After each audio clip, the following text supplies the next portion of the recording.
bird dog, pointer dog one, which was this. I'm gonna show you the regular one. Okay.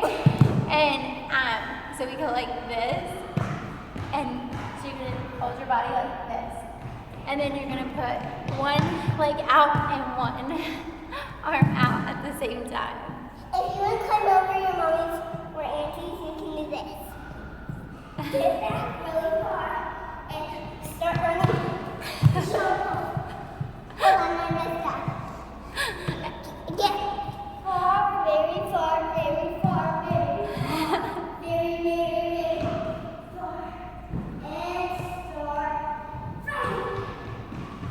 And you want to make sure you engage. That you engage your core while you do this.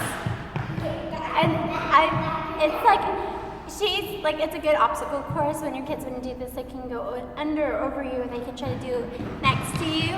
But really, she really does like to do this in class, so it just makes it really fun and funny. So, and she's actually really athletic, and she's able to catch herself like every single time she does it. It's amazing.